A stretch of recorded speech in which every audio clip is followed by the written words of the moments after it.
Hello बच्चों, कैसे हैं आप सब। आई होप अच्छे होंगे और अपनी पढ़ाई भी अच्छे से कर रहे होंगे। अतुल मैथ्स लर्निंग प्लेटफॉर्म पर आपका बहुत बहुत स्वागत है। तो जितने भी बच्चे हमारे मैथ की तैयारी कर रहे हैं वो लोग डेली जो है क्लास से 10 बजे जुड़ना ना भूलें। आप लोगों को पता है कि क्लास की टाइमिंग जो है डेली 10 बजे की है, जो कि हमने थंबनेल में ही मेंशन कर दिया है, यानी कि आपको वहाँ से प्रॉब्लम ना हो कि क्लास की टाइमिंग क्या है, कितने बजे हमें आना है, ये सारी चीज़ें। तो जितने भी बच्चे जो है क्लास में आ गए हैं जल्दी से एक बार क्लास को शेयर कर दें। और उसके बाद में फिर हम अपना जो एक होमवर्क का क्वेश्चन था इससे पहले वाली क्लास में दिया गया था उससे शुरू करते हुए आगे के क्वेश्चन जो है करते हैं। तो जल्दी से आप एक बार क्लास को शेयर कर दीजिए और हम चलते हैं अपने पहले क्वेश्चन की ओर। तो हमारा आज का पहला क्वेश्चन है 720 रुपये की कमाई में से पंकज जो है 65% खर्चा करता है, वह कितना बचाता है ये हमें बताना है। अगर वो 65% खर्चा कर देगा, कुल कितना होता है 100%। 100% में से अगर 65% खर्चा कर देगा तो बचाएगा कितना, 35% बचाएगा। और वो भी किसका है, 720 का 35%। तो निकाल लो यहाँ पर 720, ये हो जाएगा, इसका 35% निकाल लेते हैं, जो आएगा वही हमारा आंसर हो जाएगा। एक जीरो तो यहाँ से कट ही जाएगा, 5 से स्कोर काट दो, 5 सत्ते 35 और 5 दूनी 10। 2 से 72 को काट देंगे तो 36 बार में कट जाएगा। अब 36 को यहाँ पर आप 7 से गुणा कर दोगे, 7 छंग 42, इकाई अंक 2। इकाई अंक 2 हमें केवल दूसरे ऑप्शन में दिख रहा है 252, तो यही हमारा आंसर हो जाएगा। आप मल्टीप्लाई भी करोगे 252 रुपये ही आएगा। ठीक है, तो इसका दूसरा ऑप्शन जो था वो हमारा आंसर बन जाएगा। चलो इसके बाद अगला क्वेश्चन देखते हैं। अगला हमारा है 97 नंबर का क्वेश्चन और यहाँ पर दिया गया है, कह रहा है एक आदमी और उसके परिवार का निर्वाह व्यय उसके वेतन का 60% है। वह अपने वेतन में 30% और 60% की दो वृद्धि प्राप्त करता है। यदि उसकी बचत उसके प्रारंभिक बचत के 250% से बढ़ जाती है तो नया निर्वाह व्यय बढ़े हुए वेतन का कितना प्रतिशत है, निकटतम पूर्णांक तक हमें बताना है। तो चलो इस वाले क्वेश्चन को यहाँ पर हम सॉल्व करते हैं। यहाँ पर करा कि सबसे पहले हमें यह पता है कि अगर मान लो कोई व्यक्ति कमाता है, जो आय होती है वो क्या होती है, खर्च प्लस बचत के बराबर होती है। खर्च मतलब एक्सपेंडिचर और प्लस बचत मतलब सेविंग, इन दोनों के योग के बराबर होती है। करा शुरुआत में जो है निर्वाह जो वेतन यानी जो उसका खर्च था वेतन का 60% था, तो शुरुआत में वेतन हम 100 रुपये मान लेते हैं, तो 60 रुपये वो खर्चा करता रहा होगा, बचाता कितना रहा होगा, 40 रुपये बचाता रहा होगा। फिर ये हो गया। दूसरी कंडीशन कह रहा है कि उसके वेतन में 30% और 60% की दो वृद्धि होती है। तो 30 और 60% की दो वृद्धि का मतलब अगर आप निकालोगे तो सक्सेसिव लगा लो। 30 और 60 का सक्सेसिव निकालना, अब ये तो थोड़ा सा आपको जल्दी कर ही सकते हो। 30 और 60 पहले हो जाएगा, पहले होता है A plus B plus A B बटे 100, यानी कि 30 60 90 तो हो ही गया। उसके बाद में 30 को 60 से गुणा करोगे 1800 आएगा, 100 से भाग कर दोगे मतलब 18 आ जाएगा, यानी कि कुल वृद्धि कितनी की हो जाएगी, 108% की। यहाँ पर जो इसकी आय थी इसमें 108% की वृद्धि हो जाएगी। तो 100 में अगर 108% बढ़ाओगे तो 108 ही बढ़ेगा, यानी कि इसका आय जो है 208 रुपये बन जाएगा। और क्या कह रहा है जो बचत है वो 250% से बढ़ जाती है। देखो 250% का मतलब कितना हो जाएगा, तो आपको पता है 25% क्या होता है, 1/4 होता है, लेकिन ये 10 गुना है उसका, तो ये 10/4 हो जाएगा। 10/4 को अगर आप और सॉल्व करोगे तो कितना बन जाएगा, 5/2 बन जाएगा, मतलब 5/2 की वृद्धि होती है। तो 5/2 की वृद्धि होने का मतलब क्या, 40 का अगर 5/2 आप निकालोगे तो कितना आ जाएगा, यहाँ पर 40 का अगर आप 5/2 यहाँ से निकालोगे, 2 से काटोगे, ये 20 बार में कटेगा, मतलब 20 पंचे 100। 100 की वृद्धि होगी, 40 में अगर 100 की वृद्धि होगी, यानी कि इसमें अगर आप 250% की वृद्धि करते हो, 250% की वृद्धि करते हो तो कितने की वृद्धि होगी, 100 की, यानी कि ये बन जाएगा 140। ठीक है, ये पूरा हमारा कितना बन जाएगा 140। आप चाहो तो ऐसे निकालो या फिर आप ऐसे भी सीधा सा निकाल सकते हो कि 40 का 250% निकाल लो और उसी को जो है 40 में जोड़ दो। 250% निकालना है हमें, बट्टे में यहाँ पर 100 होगा, ये दोनों जीरो तो कट ही जाएगा, 2500 का 100 आ रहा है अभी भी। तो 40 में अगर 250 100 मतलब ये 100 जोड़ोगे तो कितना आएगा, 140 हो जाएगा। अब 200 में से अगर कोई व्यक्ति 140 रुपये बचा ले रहा है तो फिर खर्चा कितना करेगा, तो खर्चा करेगा ये 68 रुपये। कि 68 ही तो आएगा। 140 और 68 जोड़ोगे तभी तो 208 बनेगा। अब यहाँ पर करा है जो इसकी नई बचत है, ठीक है, जो इसका नया बचत नहीं, निर्वाह व्यय, जो नया निर्वाह व्यय 68 रुपये है, ये बढ़े हुए वेतन का कितना परसेंट है, मतलब 208 का कितना परसेंट, ये 68 है, ये हमें बताना है। तो हम निकाल लेते हैं 68 और बटे कर लेंगे 208 और परसेंट में चेंज करना है तो फिर 100 से गुणा करके सॉल्व कर लेंगे इसको अब काट दो। 4 से तो कट ही जाएगा, 4 से काटेंगे 70 बार में कटेगा, 4 से अगर इसको काटेंगे 4 पंचे 20 और 4 से काट देंगे 4 दूनी 8 मतलब 52 हो गया। 4 से इसको और काट दो, यहाँ पर 13 आ जाएगा, इसको 4 से काटेंगे तो बन जाएगा 25। 25 को 17 से गुणा करके फिर 13 से भाग कर दो। 25 को 17 से गुणा करेंगे, मान लो 17 25 85 हो जाएगा और फिर 8 बचेगा, 17 दूना 34, 34 8 42 हो जाएगा और बटे यहाँ पर कितना हो जाएगा 13 से भाग करेंगे तो 13 39 होगा, यहाँ पर 3 बार जाएगा और 3 के साथ में भी 2 ऑप्शन है हमारे, तो 39 के बाद में फिर कितना बचेगा 3 बचेगा 35, फिर 13 दूना 26 यानी कि 32 बन रहा है। 32 के साथ में पहला ऑप्शन है 32.7%, यही हमारा आंसर बन जाएगा। ठीक है, तो ये हो गया हमारा आंसर, जो पहला ऑप्शन दिया गया है 32.7% का। बस चलो इसके बाद में फिर हम अपना अगला क्वेश्चन देखते हैं। अगला हमारा है 98 नंबर का क्वेश्चन। यहाँ पर क्या है, कंपनी ए द्वारा निर्मित इकाइयों की संख्या 2019 में 12,500 इकाई और 2020 में 10,625 इकाई थी। यानी कि कंपनी ए ने 2019 में इतनी इकाई बनाई थी और 2020 में इतनी इकाई बनाई थी, जबकि कंपनी बी में उत्पादन 2019 में इतना था 34,000 और इकाई से गिरकर 2020 में 30,600, यानी बी ने जो है 2019 में 34,000 सामान बनाए थे तो 2020 में केवल 30,600 सामान जो है बनाती है। यदि एक्स और वाई जो है कंपनी ए और बी द्वारा क्रमशः जो है 2019 से 2020 तक निर्मित इकाइयों की संख्या में प्रतिशत कमी है, तो एक्स और वाई का अनुपात कितना है ये हमें बताना है।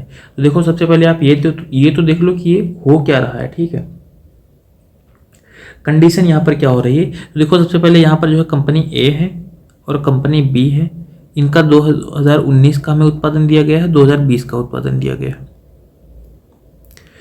तो कंपनी ए जो थी इसका 2019 का अगर हम उत्पादन लिखेंगे तो कितना है 12,500 इकाई है और 2020 का जो उत्पादन है 10,625 इकाई है, मतलब इतना सामान बनाती है। और बी जो है, बी ने 2019 में 34,000 सामान बनाए थे और 2020 में 30,600 सामान इसने बनाए थे। तो परसेंटेज निकालना यहाँ पर करा कि एक्स और वाई जो है कंपनी ए और बी द्वारा क्रमशः 2019 से 2020 तक निर्मित इकाइयों की संख्या में प्रतिशत कमी है। तो पहले कमी तो आपको निकालना पड़ेगा प्रतिशत कमी निकालने के लिए, तो यहाँ पर इन दोनों को घटा दो। 12,500 में से जो है 10,625 अगर घटाओगे तो कितना आएगा, ऐसे 34,000 में से 30,600 भी घटा लो। तो यहाँ पर देखो हमें पता है ये 100 है, 100 में से 25 घटाएंगे तो ये तो बन जाएगा 75 लास्ट में सबसे पीछे। या फिर देखो इसको आप सीधा से मान लो 11,000 से यहाँ पर 12,500 है, मतलब 1,500 तो हो ही जाएगा और 625 से आपको 1,000 तक जाने के लिए कितना जोड़ना पड़ता है यहाँ पर, तो ये कितना हो जाएगा 75, उसके बाद में फिर 300 यानी कि 375। तो 1,500 ये था, 375 ये था, मतलब 1,875 हो जाएगा इन दोनों का डिफरेंस, बस सीधा सही है। और ऐसे यहाँ पर डिफरेंस निकालोगे 34,000 है, यहाँ पर 30,600 है कि उसको 31 मानोगे 3 34 होता है, बाकी 400 और है, मतलब 3,400 हो जाएगा 3400। अब अगर हमें प्रतिशत निकालना है तो प्रतिशत के लिए क्या होता है, 12,500 से घट करके जो है 10,625 हो गया, मतलब 1,875 और बट्टे 12,500 और गुणे 100%, यही तो करेंगे अनुपात मतलब प्रतिशत निकालने के लिए। तो जो x का मान होगा, x जो है a का परसेंटेज है, तो x का मान कैसे निकालेंगे, x बराबर क्या हो जाएगा 1,875 और बटे हो जाएगा 12,500 गुणे 100%। और ऐसे अगर मान लो हमें y निकालना है तो y कैसे निकालेंगे, y निकालेंगे 34,00 और बटे यहाँ पर हो जाएगा 34,000 और गुणे 100%, ये हो गया। अगर अब इन दोनों का अनुपात निकालना तो बटे कर दो सीधा से, बस ऐसे कर लो, सॉल्व कर लो उसी को। सॉल्व करने के बाद में जो मिलेगा हमारा वही आंसर बन जाएगा। ये 100 तो पूरा कट ही जाएगा और बाकी हमें पता है कि देखो 2 0 इसका 2 0 इसका ये काट दो, बाकी इसके 1 0 से इसको भी काट सकते हो। बाकी जो बच रहा है इसको सॉल्व करो जरा। यहाँ पर देखो 125 है, ऊपर 1875 है, 25 से इसको काट दो। 25 से अगर काटेंगे 25 पंचे 125 होगा, और 25 से अगर ऊपर काटेंगे तो 25 सत्ते 175 हो जाएगा। फिर 12 बचेगा, 25 पंचे 125 हो जाएगा। 75 आया, 5 से और काट दो 15 बन जाएगा। मतलब ऊपर हमारा सीधा बन गया 15, और नीचे क्या बनेगा 34 से 340 को काटोगे 10 बार में कट जाएगा, मतलब 15/10 आ गया। 5 से और काट दो, 5 दूनी 10, 5 तिया 15, मतलब 3:2 का अनुपात मिल जाएगा हमें। 3/2 मिल रहा है, 3/2 को ही क्या बोलते हैं 3:2 बोलते हैं। तीसरे ऑप्शन में ये हमें दिया गया है, यानी कि यहाँ पर बस केवल थोड़ा सा आपको सॉल्व करना था, ज़्यादा कुछ है नहीं क्वेश्चन में। ठीक है, तो ये 98 नंबर का हमारा क्वेश्चन हो जाएगा ऑप्शन हो जाएगा, आंसर जो है 3:2 का हो जाएगा, जो कि हमें ऑप्शन नंबर 3 में दिया गया है। चलो इसके बाद में फिर हम अपना अगला क्वेश्चन देखते हैं, 99 नंबर। यहाँ पर दिया गया है दो संख्याओं का योगफल जो है 680 है। यदि बड़ी संख्या में 15% की कमी की जाती है और छोटी संख्या में 15% की वृद्धि की जाती है तो परिणामी संख्याएं बराबर होती हैं। छोटी संख्या ज्ञात कीजिए, हमें बताना है। देखो दो संख्याएं हैं, उनका योग 680 है। तो संख्या में नहीं पता, हम एक संख्या a मान लेते हैं, दूसरी संख्या b मान लेते हैं, और इन दोनों का योग 680 है, तो 680 के बराबर कर देते हैं जोड़ने के बाद में। करा इसमें एक बड़ी है एक छोटी है, तो मान लो a को हम बड़ा मान लेते हैं, b को छोटा मान लेते हैं। अब क्वेश्चन पे हमसे क्या बोला जा रहा है, क्वेश्चन में करा है बड़ी संख्या में 15% कमी कर दो। तो बड़ी संख्या a है, a में 15% कमी करोगे तो a बचेगा कितना, 85% बचेगा, 85% बचेगा। कहा छोटी संख्या में 15% बढ़ा दो, तो b में अगर 15% बढ़ाओगे तो b कितना हो जाएगा, 115% हो जाएगा। करा ऐसा करने से दोनों संख्याएं जो है परिणामी जो संख्याएं आती हैं वो बराबर हो जाती है तो इन दोनों को बराबर करके सॉल्व कर लो। ये 100 तो कट ही जाएगा, 5 से इसको काटोगे 17 आएगा, 5 से 115 को काटेंगे तो 23 आ जाएगा। इस वाले b को इधर ले आओगे तो ये बन जाएगा a/b बराबर 23/17, यानी कि a का मान 23 है तो b का मान 17 है। हमें देखो दोनों का योग जो है 680 दिया गया, तो इन दोनों को जोड़ लो 23 और 17, तो 23 और 7 30 10 40 हो रहा है, यानी 40 का मान ही 680 के बराबर है। तो यहाँ से अगर 1 का मान निकालोगे 0 से 0 कटेगा, 17 चौक 62 होता है, मतलब 1 का मान 17 हो जाएगा। अगर हमसे छोटी संख्या याद कीजिए, तो छोटी संख्या कौन सी है, b यानी कि 17, और 1 का मान 17 है तो 17 का मान कितना हो जाएगा, 289 हो जाएगा। 17 का मान 289 बन जाएगा। यहाँ पर हमें दूसरे ऑप्शन में 289 दिया गया है, यही हमारा जो है इस क्वेश्चन का आंसर बन जाएगा फिर। ठीक है, तो 99 नंबर क्वेश्चन में हमारा दूसरा जो ऑप्शन है ये आंसर बनेगा। चलो भाई, इसके बाद में फिर हम अपना अगला क्वेश्चन देखते हैं 100 नंबर का। हम इसके साथ में जो अपना शतक भी कंप्लीट कर लेंगे। यहाँ पर शिव का जो मासिक वेतन है वो 75,000 रुपये है, यानी कि हर महीने वो 75,000 रुपये कमाता है, और घरेलू सामानों पर 12,000 रुपये खर्चा करता है। LIC और म्यूचुअल फंड पर जो है 14,000 रुपये खर्चा करता है। बच्चों की शिक्षा पर 15,000 रुपये खर्चा करता है। फुटकर खर्चों के लिए 10,000 रखता है, और उसकी बचत जो है 21,000 रुपये प्रतिमाह है। अब कह रहा है शेष राशि एक अनाथालय में दान करता है। शेष राशि एक अनाथालय को दान करता है, तो उसकी आय का प्रतिशत जो वह दान करता है वह कितना है। तो पहले ये तो निकालो को दान कितना कर रहा है। अब दान अगर करने के लिए हमें निकालना है तो पहले हमें इनके मतलब आय और व्यय टोटल निकालना पड़ेगा। और अब यहाँ पर देखो किसी भी अगर मान लो यहाँ पर 75,000 रुपये इसने कमाया, तो अब देखो यहाँ पर खर्चे इसके कहाँ पर हुए, 12,000 यहाँ खर्चा हो गया, 14,000 यहाँ खर्चा हो गया, 15,000 यहाँ खर्चा हो गया, और उसके बाद में फुटकर खर्चे के लिए 10,000 इसने यहाँ पर भी रखा है, तो वो भी खर्चा ही समझ लो। तो इन सबको जोड़ोगे 12,000 14,000 15,000, तो 12 और 14 26 हो जाएगा। 26 के साथ में अगर 15 जोड़ोगे तो 41 हो जाएगा। 41 में 10 और जोड़ लोगे तो 51 हो जाएगा। तो 51,000 तो इसने खर्चा कर दिया, और 21,000 इसने बचाया है, तो ये भी इसके आय में से ही होगा। तो 21,000 इसमें और जोड़ लो। 51 हुआ था, 51 में 21 और जोड़ेंगे तो 51 और 1 52 हो जाएगा। 52 और 20 72,000, यानी कि 72,000 का हिसाब तो हमें यहाँ पर इसका दिख रहा है। 75,000 रुपये इसने कमाया है, लेकिन 72,000 का ही केवल हिसाब है। तो करा शेष राशि अनाथालय में दान करता है, मतलब यही जो इन दोनों के बीच का डिफरेंस है 75,000 और 72,000, मतलब 3,000 रुपये यही अनाथालय में दान कर रहा होगा। यही तो कर रहा होगा, क्योंकि ये कहीं पता नहीं चल रहा है कि 3,000 रुपये इसके कहाँ गए। तो ये कहाँ पर गए हैं, अनाथालय में गए हैं। तो करा ये जो है उसकी आय का कितना परसेंट है। तो आय कितनी है 75,000, तो 3,000 का परसेंटेज निकाल लो। 3,000 बटे यहाँ पर क्या हो जाएगा 75,000, और गुणे यहाँ पर क्या हो जाएगा 100%। अगर हमें परसेंटेज में निकालना है तब सॉल्व कर लेंगे इसको। ये तीनों जीरो तो कट ही जाएगा, बाकी 3 से काट देंगे 15 बार में कट जाएगा। सॉरी 1 मिनट, ये 15 नहीं 25 आएगा, ठीक है। ये 25 बन जाएगा, 25 के 75 होता है, 25 से 100 को काटेंगे 4 बार में कटेगा, 25 का 100, यानी कि 4% अपनी आय का जो है ये क्या करता है, अनाथालय में दान करता है। यही हमारा आंसर हो जाएगा, चौथे ऑप्शन में ही 4% दिया गया है, तो यही हमारा इस क्वेश्चन का आंसर हो जाएगा, चौथा ऑप्शन। और इसी के साथ में आपका जो है एक शतक कंप्लीट हो जाता है इस परसेंटेज चैप्टर में। इसके बाद में फिर हम चलो अपना अगला क्वेश्चन देखते हैं। अगला जो हमारा क्वेश्चन है यहाँ पर 101 नंबर है, कह रहा है कि एक जिले में जो है 10,24,000 निवासी हैं, यदि जनसंख्या जो है 2.5% प्रतिवर्ष की दर से बढ़ती है तो 3 वर्षों के अंत में निवासियों की संख्या ज्ञात कीजिए। यानी कि हर साल जो है जो जनसंख्या है वो 2.5% बढ़ रही है। तो देखो यहाँ पर जो 2.5% दिया गया, 2.5% का मतलब कितना होता है ये निकाल लो, क्योंकि यहाँ पर जब जनसंख्या बढ़ती है तो यहाँ पर हमें सीधा सा जो चक्रवृद्धि ब्याज वाला कॉन्सेप्ट होता है वही लगाना होता है। तो 2.5% का मतलब कितना हो जाएगा, 2.5/100, या फिर इसी को लिखते हैं 25/1000। इसको साल को करके 2500 का 100 होता है, मतलब 1/40 हो जाएगा। 1/40 का मतलब क्या होगा, 40 पर जो है 1 बढ़ेगा, यानी कि अब देखो जनसंख्या कितनी थी, 10,24,000 थी, 10,24,000 थी। ये यहाँ पर क्या हो रहा है कि 1/40 यानी 40 पर 1 की वृद्धि हो रही है, यानी कि 41/40 हो जाएगी पहले साल जनसंख्या। और यही वाली प्रक्रिया कितनी बार हुई, 3 साल बाद हमसे पूछेगा 3 बार होगा, 41/40 और 41/40। इसी को यहाँ पर हम सॉल्व करके अपना आंसर निकाल लेंगे, बस यही हमारा सीधा सा बन जाएगा आंसर।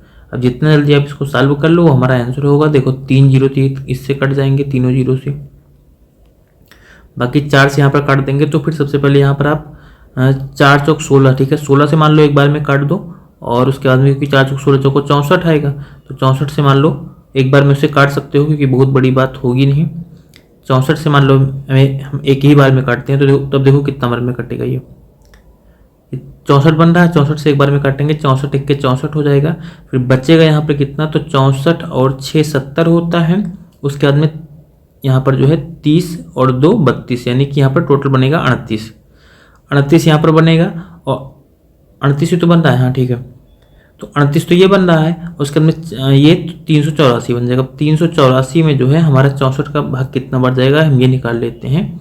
तो 384 यहाँ पर जो बन रहा है 64 है ही, तो 64 में अगर हम शायद 6 से 6, क्योंकि 6 छंग 36 होता है, 6 चौको 24 और 6 छंग 36 और 2 38, ये 6 बार में चला जाएगा, यानी कि 64 से पूरा 16 बार में कट जाएगा, बस इतना ध्यान रखो। अब यानी कि हमारा कितना बन गया, 16 और 41 का क्यूब। 41 का क्यूब अगर जो है आपको पता है, तो 41 का क्यूब जो है ये होता है 68,921 होता है, 68,921 होता है। इसको जरा मल्टीप्लाई कर लेते हैं, तो 16 1 के 16, यानी कि यहाँ पर 6 हो जाएगा, 16 दूना 32, 32 1 33 हो जाएगा, यानी कि 3 तो आ ही रहा है। लेकिन अब यहाँ पर देखो 736 2 ऑप्शन में है, तो अब ये वाला तो वैसे नहीं होगा, लेकिन इन दोनों में से कोई एक होगा। 16 दूना 32 1 33 हो गया, और 16 9 144, और 44 में अगर 3 और जोड़ देंगे तो 47 बन जाएगा। उसके बाद में फिर से जो है 14 बचा है, तो 16 8 128 में 14 और जोड़ लोगे तो 142 हो जाएगा, यानी कि यहाँ पर 2 7 3 6 जिस ऑप्शन में मिल गया, ठीक है, वो हमारा आंसर हो जाएगा दूसरा ऑप्शन, ठीक है। पीछे से 2 7 3 6 हमें इसी में मिल गया है, आगे बहुत ज़्यादा सॉल्व करने की जरूरत नहीं है। करोगे भी तो 16 8 128 हो ही गया है, 14 जोड़े थे, तो यहाँ पर कितना हो गया था, 142 हो गया था। फिर से 14 बचा था, 16 छक्का 96, और 96 में अगर 14 और जोड़ लेंगे तो 110 हो जाएगा, 110 हो जाएगा, यानी 11,02,736, 11,02,736 जो है 3 साल के बाद में उस नगर की या जो भी जिला है उसकी जनसंख्या हो जाएगी। यहाँ पर हमें दूसरे ऑप्शन में इसका आंसर दिया गया है। क्वेश्चन छोटा सा था, लेकिन कैलकुलेशन थोड़ी सी थी, मैंने मल्टीप्लाई वगैरह आपको करना था। इसके बाद में हम अपना अगला क्वेश्चन देखते हैं 102 नंबर का। तो 102 नंबर हमें यहाँ पर जो क्वेश्चन दिया गया है, यहाँ पर कह रहा है कि पहले वर्ष के दौरान एक कस्बे की जनसंख्या में 12% की वृद्धि हुई, अगले वर्ष किसी संक्रामक रोग के कारण इसमें जो है 8% की कमी आई, और दूसरे वर्ष के अंत में जनसंख्या जो है 64,400 थी। पहले वर्ष की शुरुआत में कस्बे की जनसंख्या कितनी थी ये हमें बताना है। यानी कि यहाँ पर जो है एक बार 12% बढ़ रही है और एक बार 8% घट रही है। ये 12% बढ़ रही है मतलब +12, 8% घट रही है मतलब -8। तो जनसंख्या हमें शुरुआत में नहीं पता, हम मान लेते हैं कि जनसंख्या n रही होगी। n पर क्या हुआ, पहले 12% बढ़ी मतलब 112% हो गई होगी, उसके बाद में फिर क्या हुआ, 8% कम हो गई, मतलब 92% बची होगी फिर। और ऐसा करने से 2 बार जनसंख्या रहती कितनी लास्ट में, 64,400। तो इसके बराबर कर दो, यहाँ पर सॉल्व कर लेंगे इसको हम। इसको सॉल्व करने के बाद में जो हमारा आंसर आएगा वही, मतलब जो आएगा n का मान वही हमारा आंसर हो जाएगा। अब अगर इसको मान लो हम सॉल्व करेंगे तो कितने से हम काट दें, क्योंकि 16 सत्ते 112 होता, मान लो हम 16 से पहले 16 से काटते हैं, क्योंकि 16 से आई थिंक कट जाना चाहिए। 16 दूना 32, 8 40, ठीक है। 16 सत्ते 112 हो जाएगा। 16 से काटेंगे इसको, 16 चौको 64, उसके बाद में फिर 0 बढ़ जाएगा। 16 दूना 32, 8 40, 16 85, मतलब 4025 आ गया। 7 से इसको हम और काट देते हैं, 7 से काटेंगे, 7 बचे 35, और उसके अंदर 5 40 52, तो 7 7 49, और 3 52, 7 बचे 35, मतलब ये 575 आ गया। अब इसको हम मान लो यहाँ पर कितने से काट लें, क्योंकि 23 चौका 92 होता है, तो 23 से आई थिंक कट जाना चाहिए। तो 23 चौका 92 हो जाएगा। 23 से अगर इसको काटेंगे तो 23 दूना 46 हो जाएगा।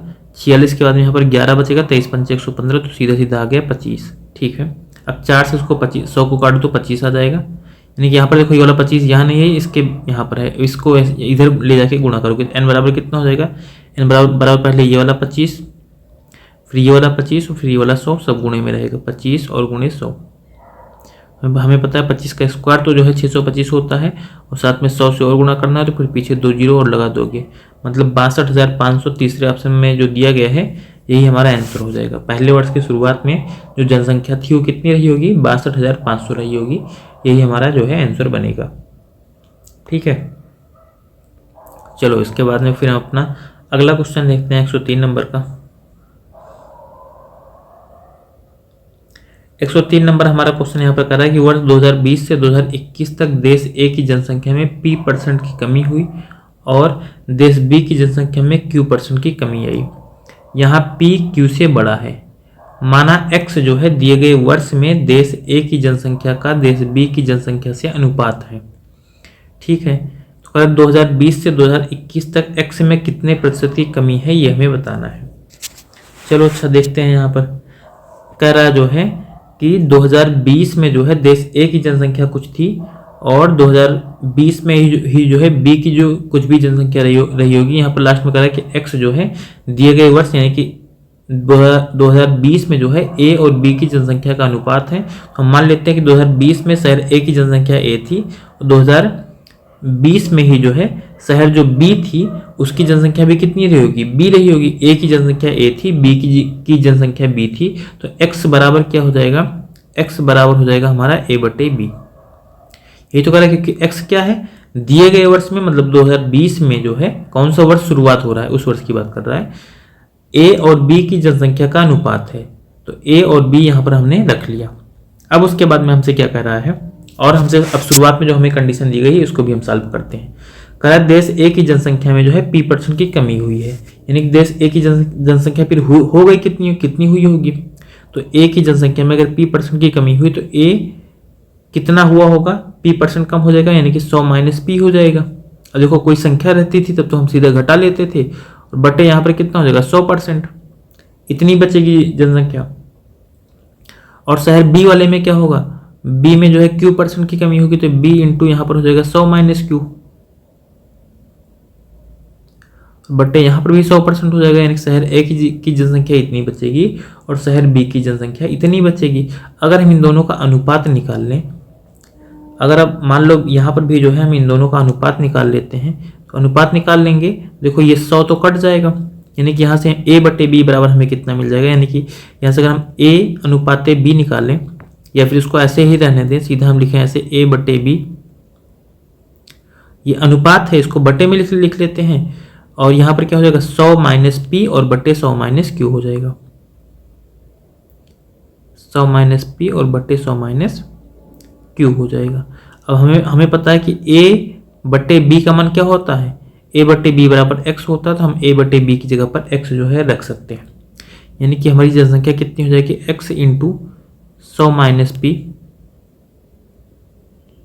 बटे 100 माइनस क्यू।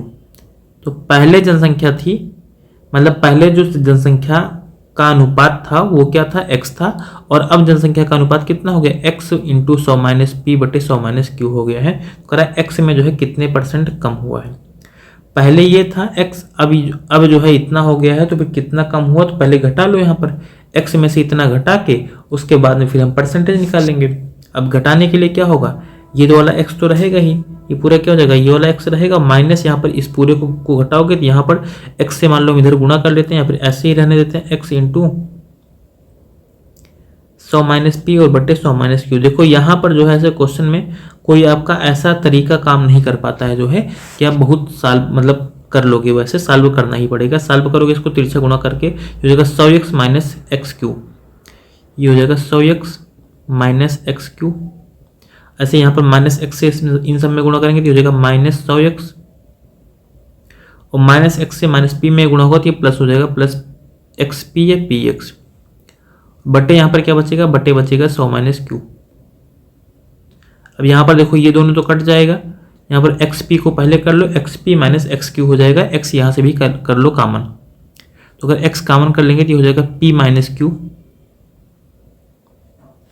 और बटे 100 माइनस क्यू। ठीक है, अब ये जो है इस x का कितना % है ये हमें बताना है। अगर x का हमें परसेंटेज बताना है तो फिर सीधा से यहाँ पर आप क्या कर लोगे, x से डिवाइड करके 100 से मल्टीप्लाई कर लोगे, यही तो करोगे, x से डिवाइड करोगे 100 से मल्टीप्लाई करोगे। अब परसेंटेज अगर निकालना है हमको, तो ये जो बचा है, ठीक है, ये वाला जो बचा है यानी इतना कम हुआ है, तो इतना कम हुआ तो यहाँ पर रख लो x into P minus Q बटे 100 माइनस क्यू, पूरे के बटे में x हो जाएगा, या फिर भाग करना है तो गुणे यहाँ पर 1/x कर दो, और उसके बाद परसेंट में चेंज करना है तो फिर 100 से गुणा कर लो, इतना % आ जाएगा, x से x तो कट ही जाएगा, 100 से इधर गुणा होगा, यानी कि हो जाएगा 100 इंटू पी माइनस क्यू और बटे 100 माइनस क्यू। तो ये हमारा बन जाएगा आंसर। ये किसी ऑप्शन में दिख रहा हो जिसमें उसी में आप ढूंढ करके यहाँ पर निकाल लो, 100 इंटू पी माइनस क्यू और बट्टे 100 माइनस क्यू पहले ऑप्शन में हमको दिख रहा है, तो यही हमारा आंसर बन जाएगा। ठीक है, जो हमारा पहला ऑप्शन दिख रहा है यही हमारा आंसर बन जाएगा। तो यहाँ पर देखो क्वेश्चन में सबसे पहले क्या दिया गया, कह रहा है एक्स जो है शहर ए और बी में दिए गए वर्ष यानी 2020 में जो है जनसंख्या का अनुपात है, तो 2020 में हमने शहर ए की जनसंख्या ए मानी है, बी की जनसंख्या बी मानी है, तो 2020 में एक्स बराबर क्या हो जाएगा, ए बटे बी हो जाएगा। अब उसके बाद में 2021 तक जाने के लिए क्या कर रहा है कि ए में जो है p% कमी हुई, तो हम यहाँ पर देखते थे 10% कमी होती थी तो 90% कर लेते थे, लेकिन यहाँ पर p% कमी हो रही है, 100 में से p घटा देंगे, माइनस कर देंगे। वहाँ पर सीधे 100 में से 10 घटाते थे, 90 हमें मिल जाता था, लेकिन यहाँ पर हम घटा नहीं पाएंगे, 100 माइनस p लिखेंगे बटे 100। और दूसरे वाले में क्या हो रहा है, b में जो है q% की कमी हो रही, तो 100 माइनस q बटे 100 हो जाएगा। अब यहाँ पर जो है सॉल्व कर लेंगे इसको, हम इसका अनुपात निकाल लेते हैं। अनुपात निकालेंगे तो अनुपात का मतलब होता है बटे, हम ऐसे करके सॉल्व करेंगे, ए बटे बी जहाँ आ रहा है वहाँ पर हम ये वाला एक्स रख लेते हैं। एक्स रखेंगे मतलब कि जनसंख्या पहले जो है, पहले जनसंख्या का अनुपात जो था उन दोनों शहरों की वो क्या था, एक्स था, और अब जनसंख्या का अनुपात क्या है, एक्स इंटू 100 माइनस पी बटे 100 माइनस क्यू है। तो यहाँ पर चेंज कितना हुआ, जनसंख्या में चेंज कितना आया, तो यहाँ पर पहले वाले में से बाद वाला घटाओगे अनुपात को तभी तो चेंज मिलेगा, तो घटा करके निकालेंगे तो x into P minus Q बटे 100 माइनस क्यू आएगा। ये कितना % चेंज हुआ है, तो इसको रखेंगे इतनी की कमी हुई है, और इंटू क्या हो जाएगा यानी बटे में एक x आएगा, तो गुणे 1/x कर लेते हैं, गुणे 100% करके सॉल्व कर लेते हैं, ये हमारा आंसर बन जाएगा। तो 103 नंबर क्वेश्चन का हमारा पहला ऑप्शन आंसर होगा। ठीक है, चलो इसके बाद में फिर हम अपना अगला क्वेश्चन देखते हैं। 104 नंबर। 104 नंबर हमारे यहाँ पर कह रहा है कि एक गांव के 20% निवासियों की मलेरिया से मृत्यु हुई। एक दहशत पैदा हो गई जिसके कारण बचे हुए निवासियों में से 30% निवासियों ने गांव छोड़ दिया। तब गांव की जनसंख्या 12,000 हो गई। प्रारंभ में निवासियों की संख्या क्या थी? पूर्ण संख्या में हमें जो है इसका आंसर बताना है। सबसे पहले तो 20% की मृत्यु हो गई, यानी शुरुआत में हम मान लेते हैं कि n लोग रहे होंगे, 20% की मृत्यु हो गई, बचे कितने, 80% बचे हैं। उसके बाद में जो बचे थे इसमें से भी जो है 30% ने अपना गांव ही छोड़ दिया, तो फिर इसका कितना बचे, 70% बचे। जो बचे थे उसका भी जो है 70% बचे, क्योंकि 30% लोग चले गए। तो अब जनसंख्या हो कितनी गई, 12,000 हो गई। 12,000 के बराबर करके सॉल्व कर लो इसी को। ये 2 जीरो तो यहाँ पर कट ही जाएगा, इसका हमें दिख रहा है, ये 2 जीरो जो 100 से पूरा कट जाएगा, बाकी 8 यहाँ पर है, 7 यहाँ पर है, और इससे आप भाग कर दो। देखो 8 से मान लो भाग करेंगे तो 15 8 120 होता है, हमें पता है। तो ये 15 आ जाएगा और यहाँ पर 2 जीरो बन जाएगा, मतलब 1500 हो गया। 100 से यहाँ पर गुणा करके 7 से भाग कर देंगे बस। n बराबर हो जाएगा यहाँ पर 1500 और उसके अंदर 2 जीरो और हो जाएगा, बट्टे 7 हो जाएगा। 7 से भाग कर दो यहाँ पर तो 7 दूनी 14 हो जाएगा। उसके अंदर 1 15 10, तो 7 1 के 7, 3 10 30, 7 चौक 28, 2 30। उसके बाद में 20 हो जाएगा, तो 20 में टेबल लेकर के जाएंगे, 7 दूनी 14 और 6 20, फिर 7, तो 7 8 56, मतलब 21 428। बस हमें पूर्ण संख्या में ही बताना है, तो दशमलव में लेकर के जाना नहीं है, यानी कि इतना बार में कटेगा, दशमलव बाद में कुछ आएगा, उससे हमें कोई मतलब है नहीं।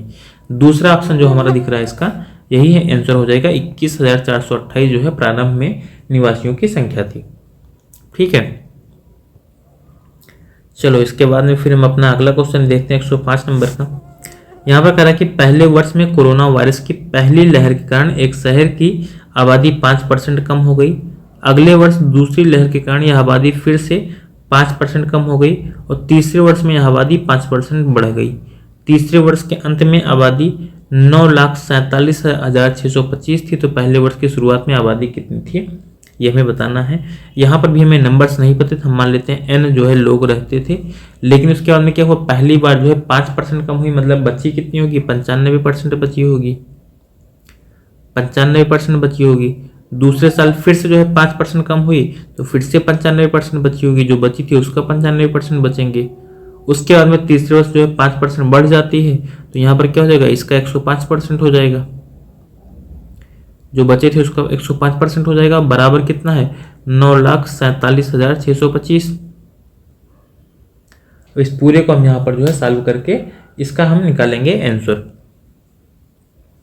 तो मान लो हम यहाँ पर कितने से काटते हैं, सबसे पहले मान लो 5 से काटते हैं। 5 से क्या 25 से काटते हैं, देखो 5 से काटेंगे 19 बार में कटेगा, 5 से इसको भी काट देंगे 19 बार में कटेगा। इन दोनों 5 को गुणा करके 25 आ जाएगा, 25 से इसको डिवाइड कर देंगे। ये जगह 25 थी, 75।